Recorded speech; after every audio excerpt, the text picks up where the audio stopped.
Hi there, I'm Samantha, and welcome to Narrative Values, where we talk about godly marriage, family, and things that are important to our lives in general.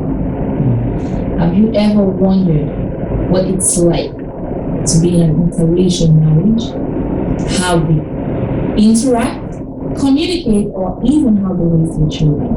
Or are you in an interracial marriage and need help navigating the stress it could bring? Today I have an opportunity to be interviewing a Ugandan in his beautiful America. He has quite a touching story. He was an orphan at a teenage age. He couldn't afford to go to college. He turned to drinking. At the end, he found God and got restored. He won an American visa lottery, came to the United States, and continued his education, and then started its own missions organization. How awesome is that? Well, on a mission trip back to Africa was where he met his wife. Although his wife was born and bred here in a Christian home, she led a women's Bible study in college and decided to further education in Africa. And on her second trip back to Africa for missions was when she met her husband. Welcome, Pastor Paul and Karla. Thank you.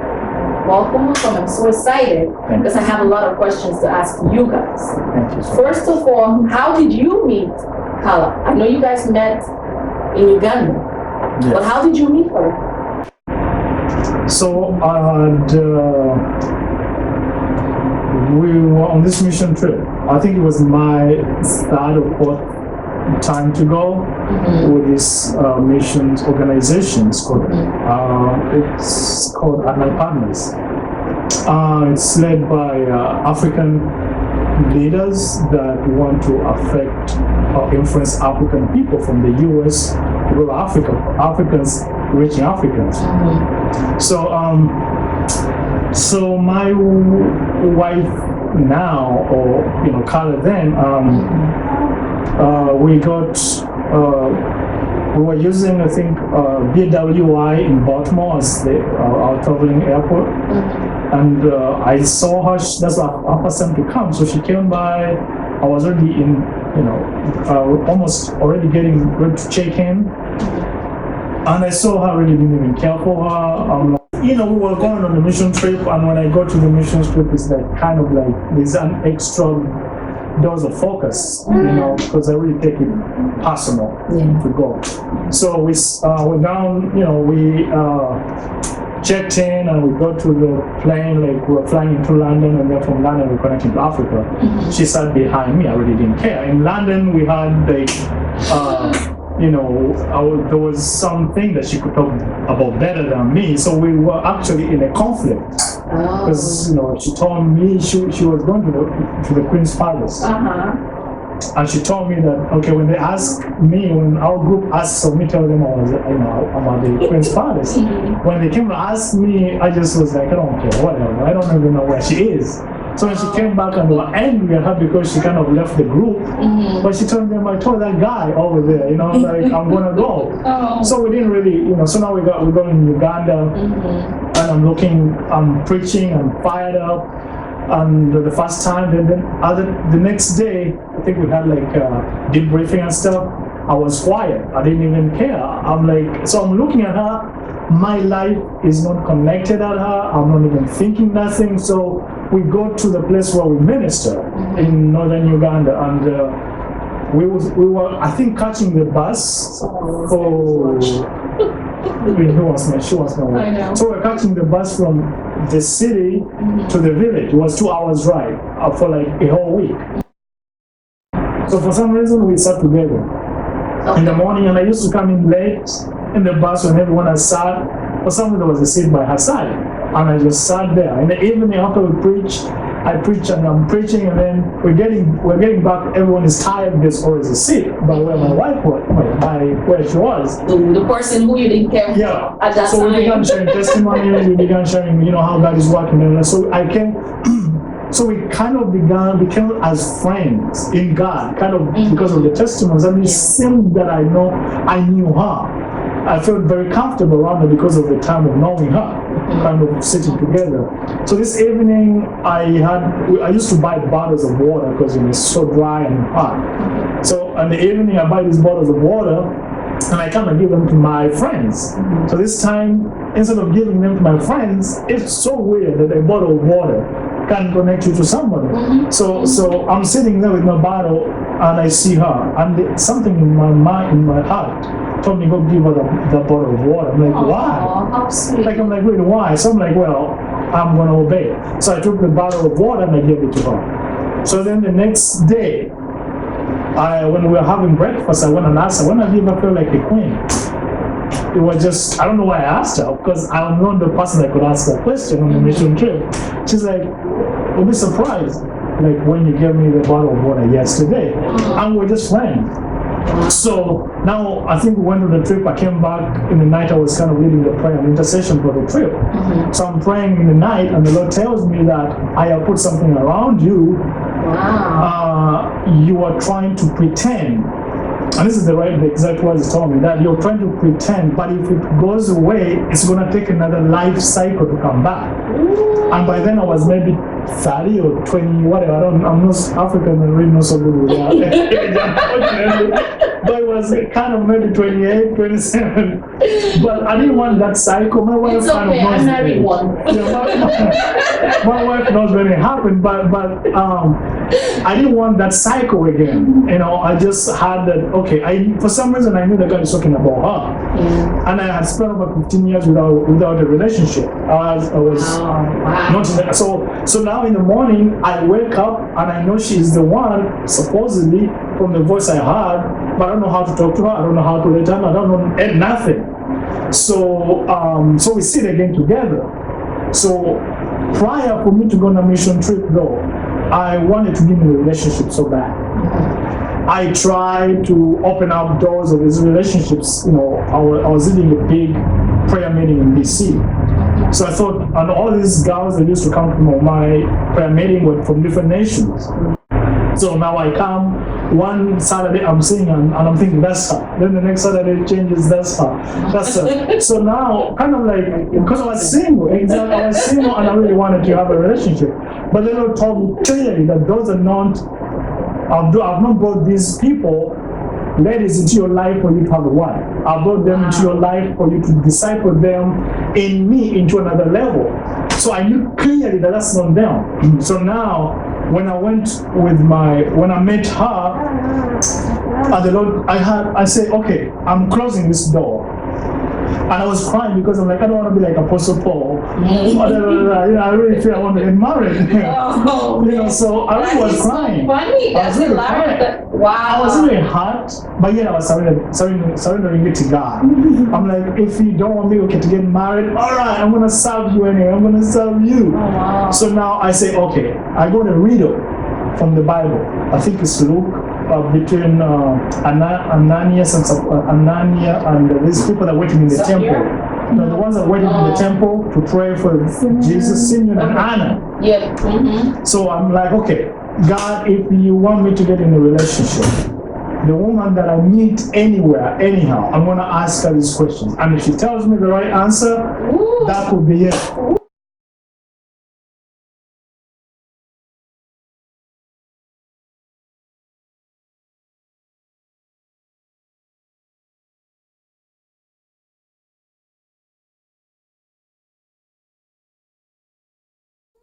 So now God tells me that I put something around you and you're pretending. So in the morning, I'm sitting with her and I'm like, okay, God, I'm going to try this thing we say. I want to try out this thing we say. So I tell her, I have a riddle for you. And she's like, yeah, I like riddles. She doesn't even know.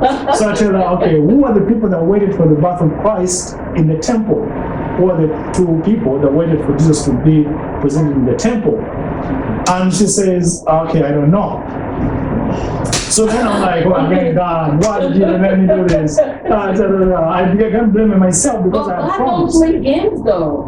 It does, but I don't know. Well, God don't play games, so that was you just wanting to use that. You know what? It's just a point of contact. It was just kind of like a point of, I mean, your sons and daughters. You can just, I could imagine my son playing with me, so I just want to use that as a point of contact, whatever. But then she says, you know what, I'm gonna go pray about it. I'm not gonna go read the Bible, I'm gonna go pray about it. If it's the will of God for me to know, He will let me know. Oh, you guys are so spiritual. You know what I mean? So I'm like, okay. I feel like I don't know it, you tell me. So the first day, I'm thinking like, God, okay, so the first day, like, did you know? She said, no. What? She said, don't rush me. I'm like, I want to know. So the first day, second day, and the third day, I almost gave it. But then she tells me, I think I have the answer. I was anxious to know it. She's like, Anna? She goes, Anna. I'm like, yes, but there were two. I need the other name. She called him, what's Simon.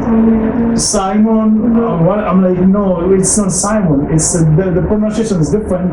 So I almost told her the pronunciation. She's like, no, don't tell me anything, because, you know, God has to tell me. So finally she got the Anna and Simeon right, like the right pronunciation that I know.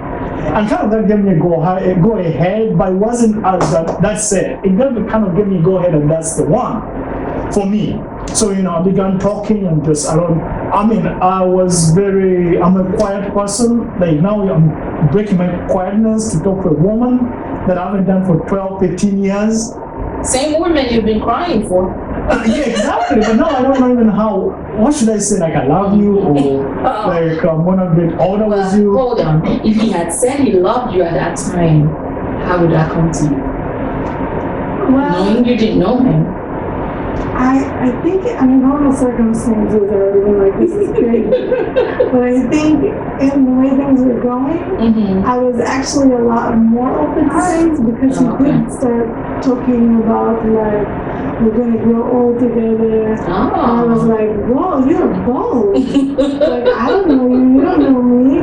So I remember that very distinctly. He was like fired up, and he was talking a lot, even though you know him to not talk. So I have a very different version of that story, but I can tell you. I would like to hear it. What was the summary? What was the summary for you, Pastor? So, you know, life happened, and then from the trip, with the organization, I was going ahead with my own trips. So I was going to another place, Sudan and everything. So, so the last day I was going, that was the time for them to come back to America. So, you know, I go ask her, are we like moving out, whatever? She's like, no, I have to go tell my family. Blah, blah, blah. So I think she said yes though. So, you know, for me, I was into Facebook. So I thought when she said yes, things are going to change like on Facebook just right away. That was new. I didn't even know how to do emails and stuff. So I went on my Facebook quickly. I changed. Now Paul is in a relationship. Oh, wow. Exactly. I'm not way to Kenya. It was really a long time you were in a relationship to do that. So Sudan or Kenya. So now when I did that, when I changed my profile on Facebook in a relationship, so my friends called me from London, from here too, and asking me what's going on. You're in a relationship with Jesus? Because they could never ever imagine. Trust me, I could. That, if you didn't have a wife right now, I probably would be praying for you in my closet. Like, God, that man needs a wife, because he's so serious. Yeah. So that's what happened with my friends. So they called me that I told them I'm in a real relationship. You know, not with in a relationship with Jesus. But like, no, now I'm in a relationship with a real person. You know, with a woman. With a woman. But then, it's very important though, right now, to specify that you're in a relationship with a woman. Exactly. Exactly. But then I expected her, as soon as she gets to America, to change her status on Facebook. So I go the first day, I'll go on Facebook. Now I'm in another country. It's hard to get to the internet cafe and everything. So I go the first day excited, and I'm gonna go see she has changed. Nothing. I feel like, oh man, maybe I made a mistake, God. Maybe I made a mistake, maybe it's woman. So I said, okay, I'm gonna give it a second time. I preach, and then I tell the pastor, can you please drive me real quick to the internet cafe? He's like, well, are you expecting money? No. I'm like, no, there's something I'm expecting. Yeah. So I went quickly, I checked, nothing. I'm like, God, oh, why did you let me do this again? So I said, okay, the third day, God, I mean, if it's not the one, I'm gonna for repent and stuff, and then I'm gonna serve you like I'm supposed to. So I went the third day, kind of broken, because I really was expecting that I had from God and all of that. You know what happened? Yeah. That when I opened the thing, the Facebook, I saw that she had changed her thing. Wow. And also was saying Paul is in relationship with Karla. Wow. Karla, very not Karla. So you know, I was in the internet cafe, happy, like shouting and like dancing. I was ready to get married right there, you know what I mean? But definitely, it didn't happen like that. But you know, that's how we really met. I just asked that. Is it like this at home? A lot more. Really? You have your hands full. You're anointed. I know you'll get one side or the other. He is cracking me up. Like, I have never seen this version of Well, this is so fun. I'm having so much what I have to tell you. That's my thing, you know, that's my perspective, but I bet she's detailed. She knows Oh, she can have a man. different So you briefly just tell me your version, because he says he's driven by the anointing to say that version of it. So let's hear your version quickly. It's funny. I just wanted to say that what you were talking about with him being animated and stuff now, because he is usually so quiet, so serious. I remember one day I was talking on the phone to him, and my mother was like, "Is that him?" Because she kept telling me like, listening, not talking, just listening. And she's like, "No, really, that's really him? Doing all those words, doing all that stuff?" Like she could not believe. Oh man. Wow. My side of the story is a little bit similar because right before I had left for the trip, I had been interested in a certain gentleman. You want to take it for a little bit? So I can talk. Yes. I've been interested in a certain gentleman, and it wasn't meant to be. It wasn't of God. Like My husband is here, by the way. Hi, baby. I had been walking with God since I was 10. So I had kind of grown with God. You know, he had been growing me so many years, and I had my first relationship when I was in high school, and then as I was in that relationship, God told me that I was going to wait. So I knew I was going to wait for my husband, and I, had the vow of celibacy and all of that stuff, and I had been faithful for so many years, and it was like, come on, God, like, you start to get impatient. And Time is running out. So you think, right? So I was interested in a particular gentleman, and I was getting attention from him and stuff like that, but I heard clearly God asked me, he was like, "Do you trust me?" And I was like, "Yeah, of course," and I kind of heard it again, like, "Do you trust me?" And I felt like Peter, like, "Yeah, of course, Lord, I trust you, like, why are you asking me again?" And I heard clearly, "You're not acting like it." So then that told me right then and there, like, I can't be trying to make anything happen with this guy. I've got to just trust God and what God has for me. So I was really in a place of, like, wanting to mate as well, but I knew that I had made this decision to go on this mission trip. So before it happened, I said, I'm not concentrating on anything that has to do with you guys. I'm putting that on the back burner, God. This is about you. I'm going on this trip. I'm going to trust you. I'm going to trust you completely. Around this time next year, I'll be getting married. Wow. But now I'm going to be trusting you, and I'm not even going to think about it. So that happened before I went on this trip. So it's like you kind of can't doubt God when he starts to move, you know? Yes. And I know part of you wonders, because you're like, this is crazy, you know?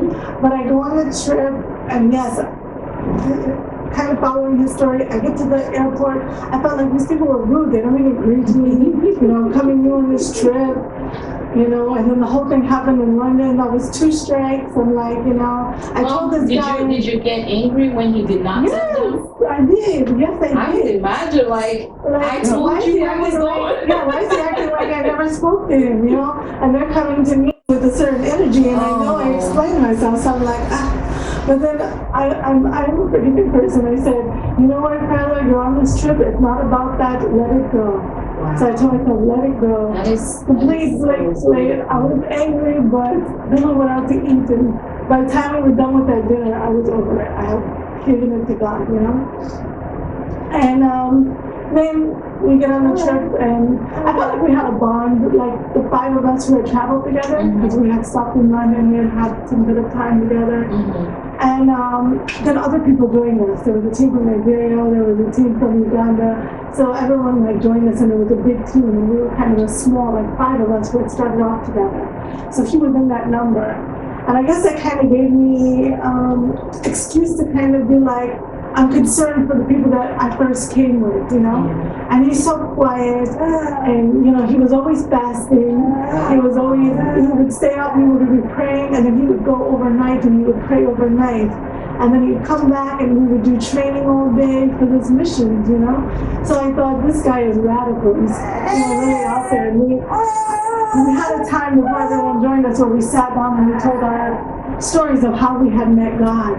And I just knew this guy is radical. He is really for God, you know? So then, you know, as the trip would go on, I felt a little bit of, I'd get concerned. Like, we're all getting on the bus, I would think, where is that guy? Where is that quiet one? Someone is liking someone. And it didn't feel like I liked him, though. I felt like I couldn't care less. Well, that's how it usually happens, and you tell yourself, well, it's just neutral, like it's just normal.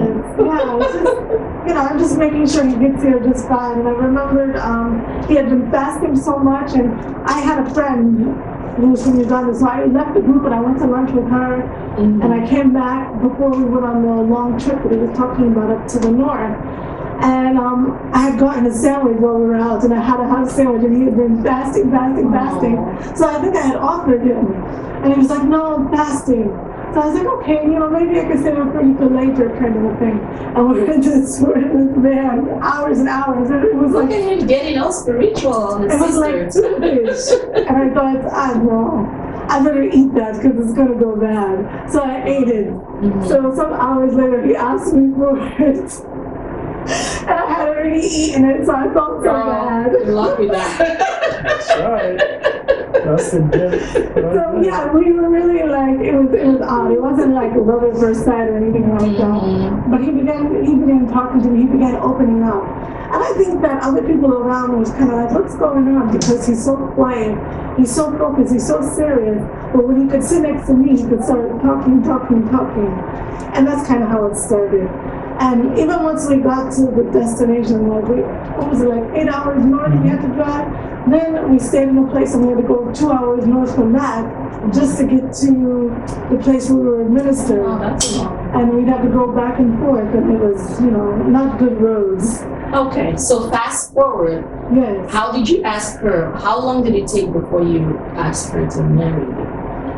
I was ready like the next day to get married to her, but I move slow.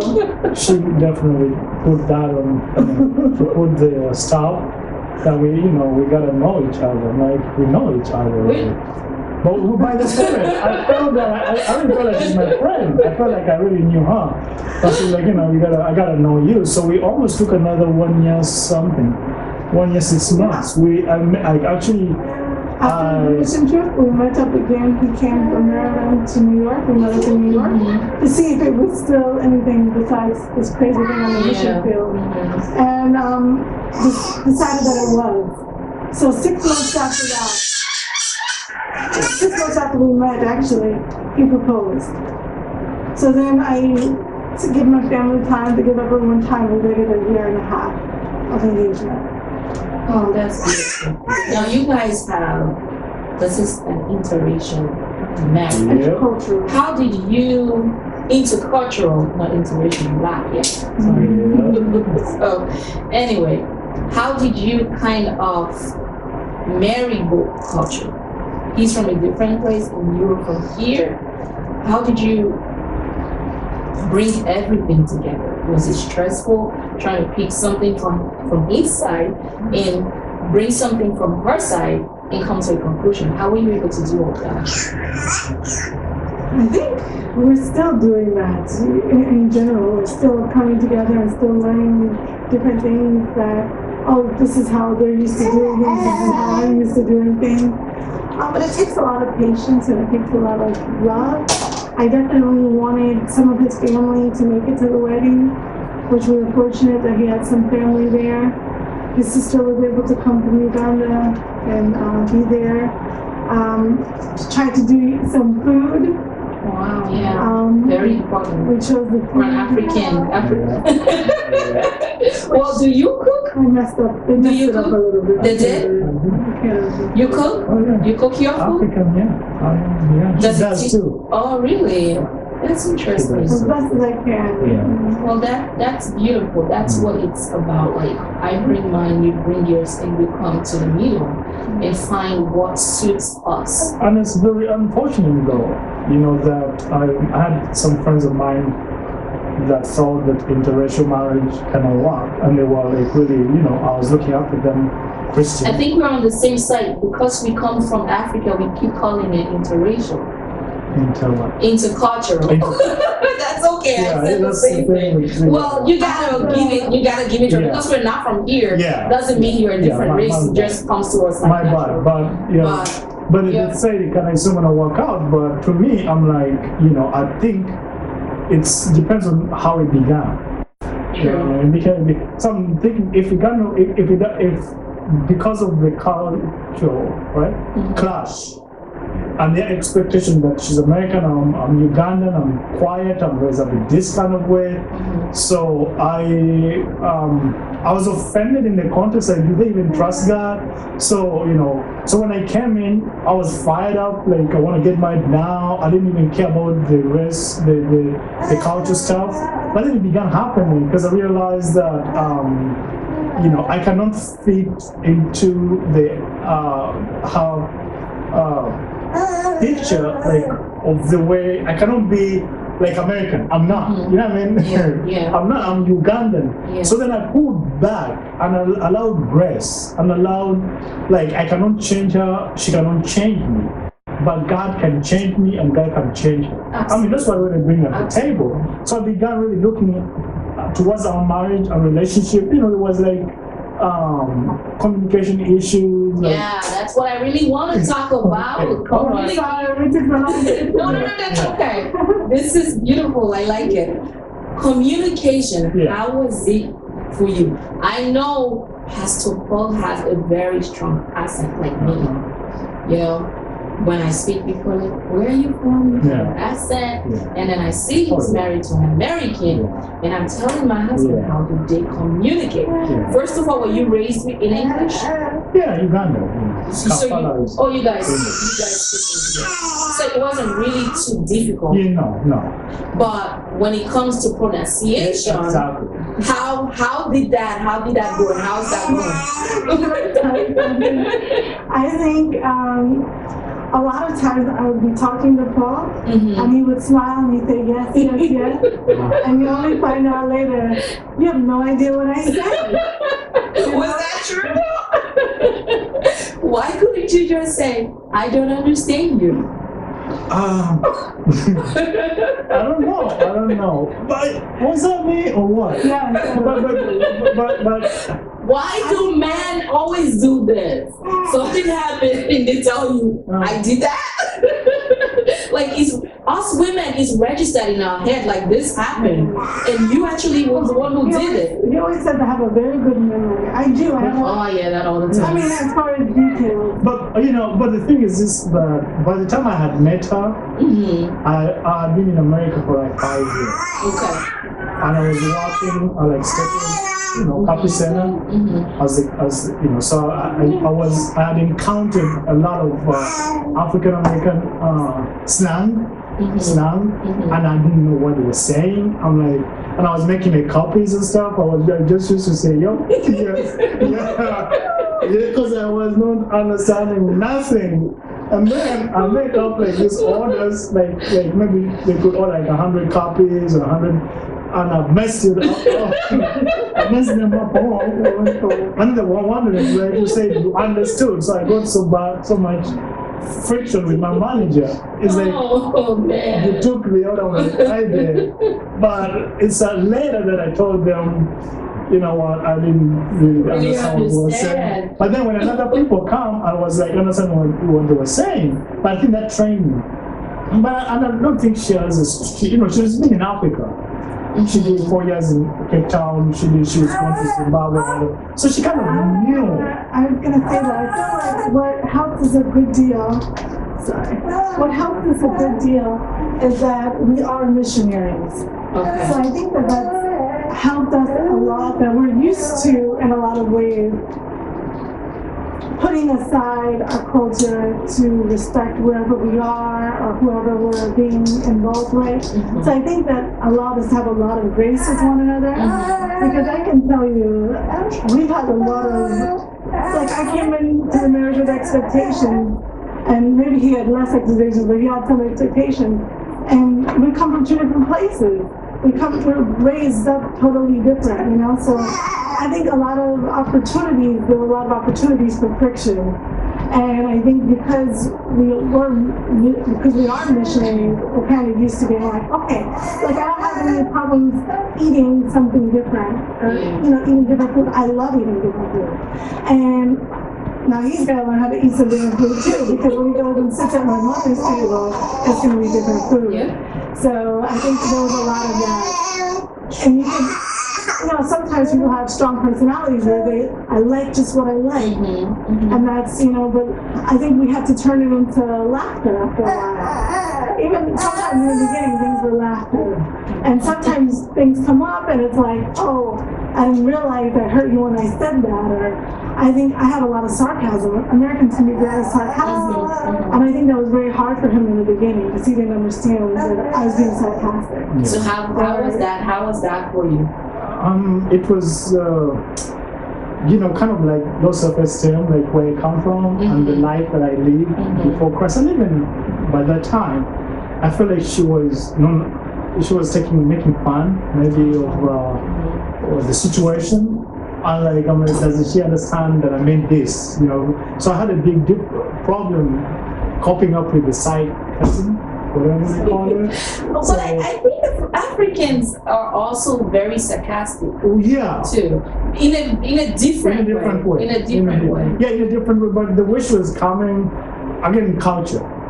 Because I'm new to this culture where I think I said or I acted, I did things that kind of piss her off, whatever. But then for me that was something that. But later on I realized that I have to find my identity. My identity is not in someone it's not outside. It is really in God. I'm gonna say the thing. It's like I'm so much fired up to be a missionary, I could say, because of what God has done in my life. You know what I mean? So kind of God restored my identity, and I'm like, I will think good, that she intends good for me. You know what I mean? And at the end of the day, that's really... I kind of find out that she really meant good. She wasn't meaning to harm me. But you can judge things like without thought, or just kind of rupture with fire. And it's like, it wasn't really meant to kill you. It was like, I'm for you. So then now 7 years later, or almost 7 years, I really feel very healed. You know what I mean? We're still working on some issues which I really don't know now, but I think there should be issues that we're working with, but I'm really very comfortable, and I think it's more easier now. So, what would you say you value most in your marriage? Like, what are your values? The values in my marriage will be different from yours. Like, what would you say you value? This is the kind of family that we are. What would you say when it comes to your marriage? You want to go first? Yeah, grace. We have a lot of grace in our household. So kind of like what you were saying, where it's like you don't think the worst of the other person. We have a lot of grace. We can mess up and, maybe we'll, hey, you did that again. But it's like, at the end of the day, like you said, I know he's for me, I'm for him. So we have to have grace. I see that's very important, because couples can fight against each other when they actually are for each other. It becomes a competition, and they do that very unconsciously. But the fact that you put that first in your marriage, that I am for you, and you keep reminding yourself, it helps. Yeah. it helps even when you start a conversation that it's not very pleasant. Like, I am talking to you, but I don't want you to think that I am against you because I am for you. That speaks volume. I mean, the reason why she won me over, that she is for me, is like she supports my travel, she supports my work. I travel Africa like twice a year and leave her home, and she doesn't ask questions, she doesn't like go over my phone, she doesn't like go over my email, she doesn't like do nothing, you know what I mean? So kind of like, I'm like, who's this woman? Like, a Ugandan woman. My sister told me, like, you're married to a woman like me, I'm gonna go nowhere, you know what I mean? When you come back, you gotta hand over the phone, the email, and now this is my sister telling me from Uganda, she's Ugandan. So now I'm marrying an American, and I thought it could be worse. You know what I mean? But well, it could be.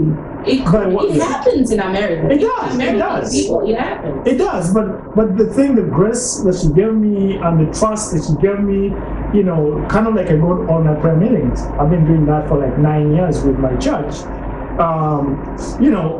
It's hard going. Sometimes I'm like, babe, I'm not gonna go anywhere. I'm gonna stay here and just have home life. But she's like, nope, you're not gonna be in this house. God called you to go do, there's a call. You're calling, you gotta go. So she pushes me to go on my prayer meetings, and I'm like, if it was another person, a woman, or whatever, she could be like, stay. Let's have family time together. So she treasures my values. So that kind of won me over. I'm like, bam, that's it for me. So she's for me. And for example, things like lifting up the thing on the toilet. That's toilet seat, yes. In Africa, we ignore it. Or it's not really in our bloodstream to lift it up. You just think you're good. You can, whatever. But you end up messing around the toilet. And she's like, babe, you gotta lift the thing. And when I lift it, I don't put it back. And she's like, you gotta put it back. But kind of like this culture thing. In Uganda, we don't even have those things. Man. So now I'm learning how to do it. 7 years later. So it's kind of like you still have a lot to learn because you have a lifetime together. Exactly. And speaking of the trust and all, I think how you guys met has a very big factor. Exactly. Yeah. Say you were dating and probably didn't know God, or you didn't know what your calling was, and you had girls all over you. She probably may not have such trust that she has now, but she knew how she met you. She knew you were radical for Christ. She knew you were someone that was focused, knew what God wanted for you, and went for it. So that will make her trust. That should make anybody grow their trust for whoever they're with. Yeah. I mean, like with my ministry, kind of really pointing out to her. When I came to America, I have ministered mostly young ladies, young American women than men. You know what I mean? And I'm in this car by myself. I'm in with the woman. I'm in this condition with myself. They were pretty broken women. And kind of the dress code, the cultural dress code was different from the African. And I'm not trying to focus on that, but it was kind of a very unique moment. But whenever I engaged in such moments like that, without even asking, I texted my wife. I'm like, hey, babe, I'm with this person, and we're in my car right now, and I'm helping her out with her lifestyle, whatever, you know what I mean? So the first time, and when I was communicating with this person, I made sure I let them know that I am, my wife is really there with us, you know what I mean? So I made them comfortable that I am not there by myself, that I treasure my relationship with my wife, because she isn't there. So she was accountable. I was accountable to her, and she was okay. You know what I mean? So I took the lead to introduce the moments of counseling with these different young ladies, to let her know I'm in this condition, that she wasn't finding news. That's great. That's great that you could do that, because some people, because you already know your wife trusts them, it's easy for you to just cut her off, like she would understand. Exactly. And then problems can begin to arise from there, like you didn't tell me, which could just be attention that you guys don't need. So it's actually great that you would let her know. It's very important. It grows your trust. It grows your confidence. You are sure what your husband can and cannot do. I think also, I think in general, we are rather peaceful people. We're rather like laid back. Daddy got a lot of that. Just kind of Like he's just wiping it out. I'm like, he's gonna be out soon, bro. I can read it. I can read it. Like I look at how some other relationships are, and it's like something small could happen and people could blow up. Or, I think we kind of cut that out. There have been times where there have been blow-ups, I'm not saying, but for the most part, we don't have a lot of those at all. Like when we talk to each other with nice tone, with gentleness. With, what's the point of doing that, right? I'm working on it with my children. Because that's something I wanna ask. Because are you done with that? I'm gonna wait for you to finish. Yeah, just briefly. I think something like the toilet, people can get very angry about that. They can be like, well, I've already told you how many times. And it could be a point of contention. But why, when you can just let it go? Why bring yesterday's issues into today, Yeah. So you gotta have forgiveness. We're taught that. God gives us that. We can extend that to one another. That grace. It's very important. We don't want to make problems where there aren't any, So why get upset and angry at things that you don't have to, especially when it's not the person's heart to do it. Yes. Yeah. So talking about children, he's Ugandan, you're American, and you were raised very differently. Oh, you're back, yeah. Are you trying to incorporate both cultures into raising your children? What are the challenges you faced trying to do that? Even I and my husband, we're from the same place, but he's raised differently than me. So some things I want to do with my children, he thinks is not right. And some things it feels like, oh, that's okay, or that's not how I was taught how to do it. So how do you, knowing that you are from separate, different cultures? Oh, listen.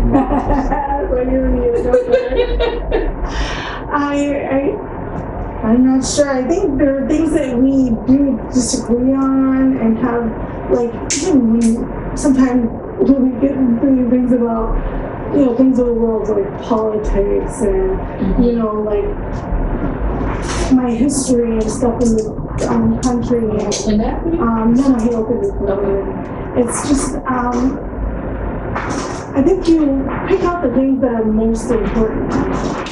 Like these are, like you talked about the values, these are the values, these are the things that are most important. And then the other things you kind of can let them go, or you don't have to focus in as harshly. And I think something we want to do better than our parents did, if that makes sense. God is working, this is a work in progress, but I think it's important to both of us that I want my children to get his culture and he wants them to get my culture. So I want them to learn his language, and I'm always talking to them about that. I want them to learn your language, And I want, and he feels it's important for them to be empowered as Black children living in America. So I think we have that respect and regard for one another, and where we agree are on the really big things. We agree on God first. We agree on, he's more of a disciplinarian than I am. How is that going? For me. So far? I really think I was raised on the rough grounds of life, like my being, so that's what I knew how to, like, spanking and being aggressive, because that's what I saw my father do.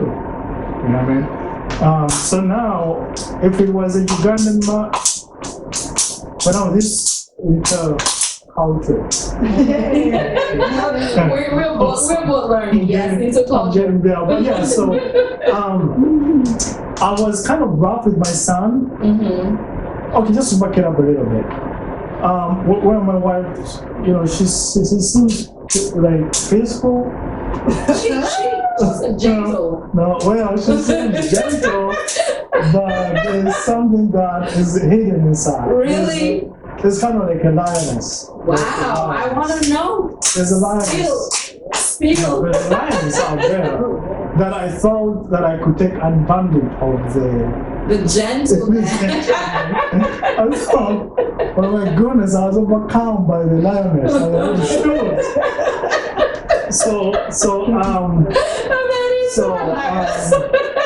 We do have, I had a problem, you know, that kind of I fell into, and like life fell into, I became mostly addicted, kind of, I could call it a problem, to wine. Wine. Okay. Drinking wine. You know, life. It came in as. I thought that was wine for a reason, like whining. How are you whining? Drinking wine. Okay. No, I'm only 40 years old. I know. So you know, it came slow before I met her. When I just came to America, you know, compromise and thinking that the Bible says you can drink. And you know, became 2 glasses, 3 glasses, a whole bottle, da da da. You had the problem before. But yeah, so I had a problem before I was in Christ. I was drinking liquors and da da da, you know. And now God delivered me from that. Now when I came to America, I had access to wine. In Africa, I didn't have to. I didn't have the means for it. And you know, there's a lot of scriptures in the Bible that kind of say you can drink a little, da da da. So I thought I have control, but yet I had a problem with it.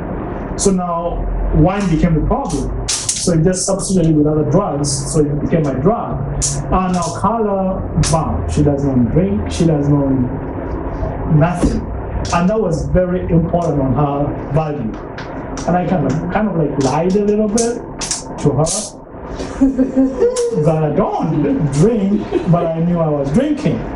But you know, God, He always revealed it. Will expose you.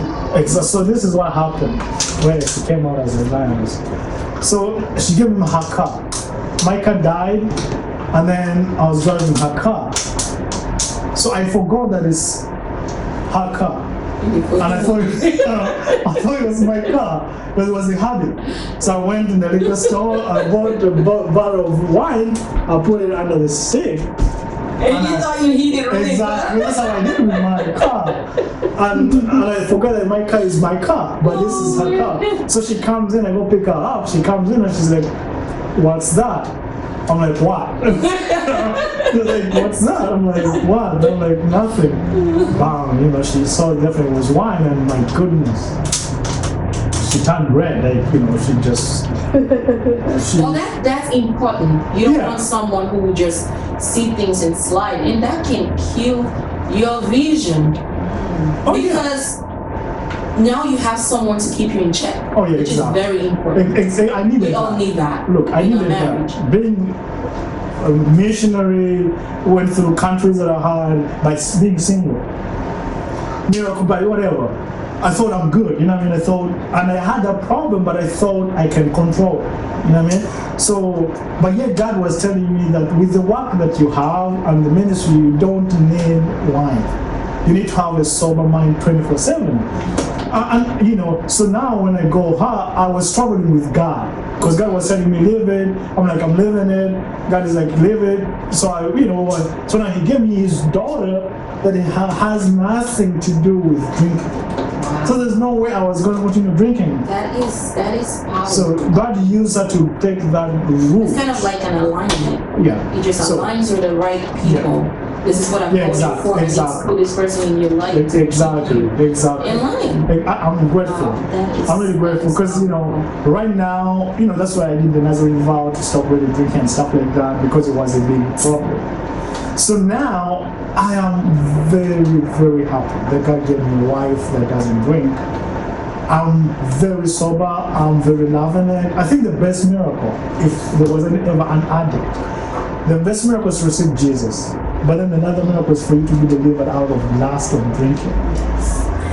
Man, addiction generally, it's a big problem. Yeah, so some people are not addicted to drinking. Some people are addicted to something else. Yeah. You know. So I feel to be like I'm in control, but God used her. So the thing that when she found the bottle in her car, she just acted out crazy. Like, was that the last time you had wine? No. Was that the last time you bought wine? No.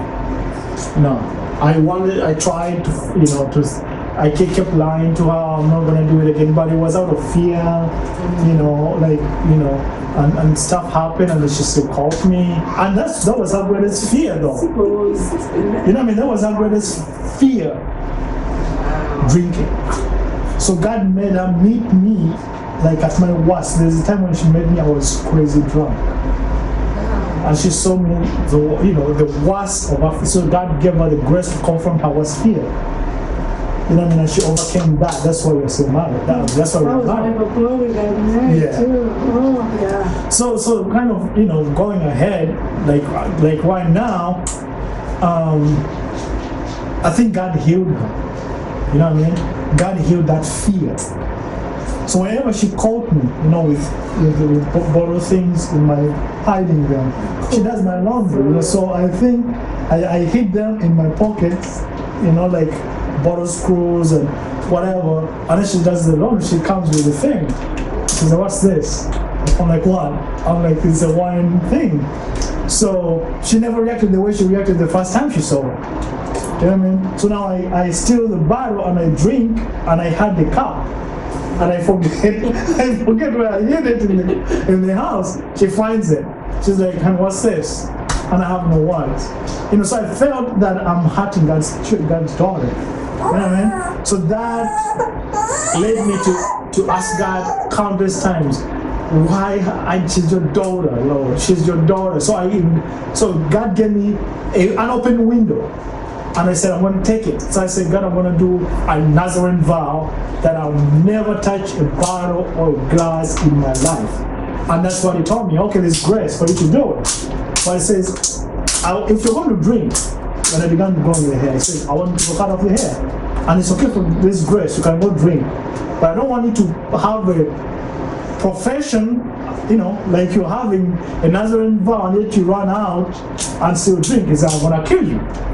So now this brought fear of God, and I cannot lie God, so it held me accountable. Now it's over like 3 years that I've never tested the alcohol, and it's not about the hair though. This used me to fathom my, fear of God and stuff. But now, whether with hair or without hair, I'm not gonna drink. You know what I mean? So even though I cut off now the thing is done. The habit is gone and God had to take her. But God caused her to face her fear. And now she had grace over me when she called when I was hiding the bottles and stuff. She was like, God will deal with you. She never was a lioness anymore. She had the peace. And with that, God has taken it out. I don't even have any desire. Whenever I drove by those liquor stores and those lights, at night. Those guys were like calling me in, because that was the trigger. Temptation. Yeah, that was the trigger. When I saw those lights, so I used to just go in and say, I'm gonna go buy like a lottery, or I'm gonna go buy a bottle of soda. Because that's how that's to enter in. But when I got in there, the bottle of soda turned to be a bottle of wine. Wow. But now I don't have any of those enticing, and I traveled. Last year when I came back, I had a trip. I went to Uganda, and they took me to a restaurant, to a hotel that I don't normally use. There was an open door, and I was treated like a king. And that hotel had a bar section full of wines. The best wines that I love, and they were cheap. Exactly. And they were cheap, and my wife wasn't there. I went by myself. And I sat, and now I'm saying, God, I've preached all day, you know what I mean? A glass will not kill me, God, I've been preached all day, a glass will come, and these voices are playing in my brain because I'm looking at the one over there. But, I said, Lord, I have the Nazarene vow. I'm not going to drink this one. And that's why it was my breakthrough. Because I said, I'm going to eat my dinner, I'm going to drink my water, have coffee or tea, and go to bed. I never touched nothing. So I was delivered because of my wife and because of my love really for God. That's amazing. That's what I wanted to talk about. It was so nice or amazing that you saw this is God, this is your daughter, yes. And I love you. Yes. I always tell people when they want to get married, I say, find someone who loves God. If you have someone who genuinely loves God, it will be hard for that person to not hurt you. Oh, yeah. Even if they do, it will not be intentional. So God begins to control your heart. You see, I'm hurting God, when I hurt this person. So exactly. So seeing her and looking at her through God's eyes Exactly. was amazing to me. That's really amazing. I love that. So I want to talk about a lot of things, but we don't have time. But lastly, I know African men, the way they are raised as kings, and the wives not so much. Yeah. If you know what I mean. Yeah. Was that a problem for you? Did you ever have that problem, or you were open? Now, what I mean by that is African men, a lot of times, in my mom's generation, you have the men, the wife does everything, the cooking, the cleaning, raising the children, and it was as though they are only responsible for providing food to the house. So was it like that for you? It doesn't have to be the exact what I've described, but was it like that? Did you have that where your husband thought that I am like the all and you need to be the one to do everything? No, I don't think, so that's interesting. I was talking to someone about this recently where I feel like we're both learning together to kind of get out of that and, hey, I need your help. Because I feel that even here, even though I'm of a different culture, I grew up in a household where my mother did everything. Yeah, she did everything. It was kind of, I think, the way my dad was raised by his grandparents, and that was kind of the old school. So they're used to doing so much. And so I think a lot of times I take on different things. I just start doing a lot of things.